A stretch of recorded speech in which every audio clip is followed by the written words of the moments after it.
And 3 buses exploded in Israel's central city of Bat Yam in Tel Aviv.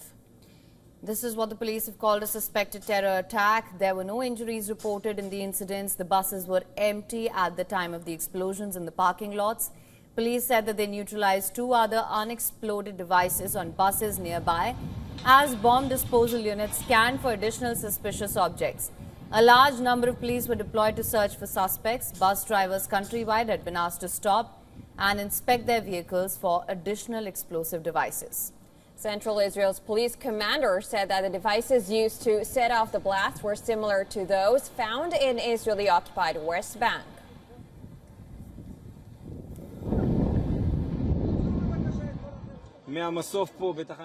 We received several reports on incidents from the terminal here at the Bat Yam station about an explosion.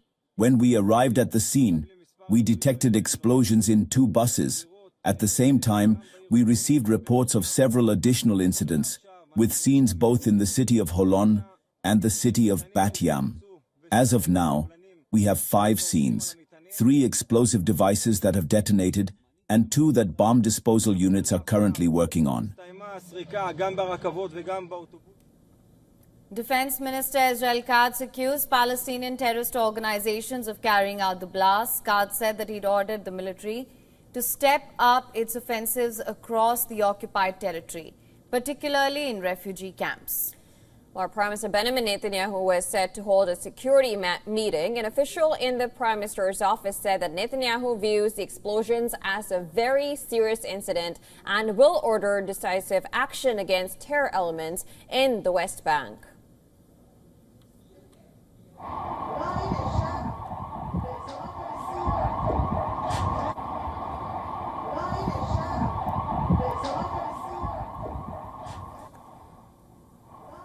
Meanwhile, the Israeli military has said that one of the 4 bodies returned by Hamas is not of hostage Shiri Bibas. Specialists at the Abu Kabir Forensic Institute were not able to identify the body as it did not match any male or female hostage. Now, Israel has asked Hamas to return the body of Shiri Bibas, accusing it of having handed over the body of an unknown person. The IDF informed the Bibas family that the bodies of Ariel and Kafir Bibas have been identified after their remains were given to Israel by Hamas on Thursday. Now, the authorities using forensic evidence and intelligence assessed that the 2 boys were brutally murdered in November 2023. Ariel was 4 years old and Kafir was 10 months old when they were killed.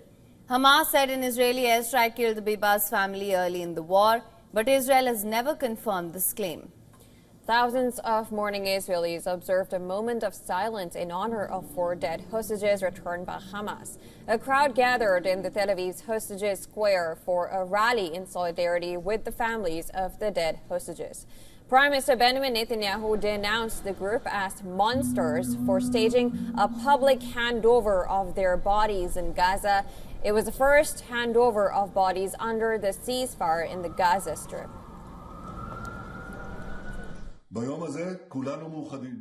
We bow our heads at the heavy loss of our 4 hostages.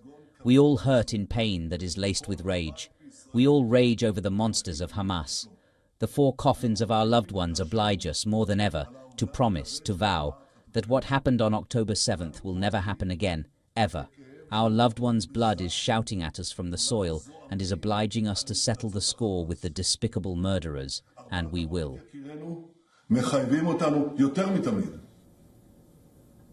Now, the UN said that the manner in which Hamas staged the handover of the bodies was abhorrent and cruel, while the Red Cross pleaded for transfers to take place privately.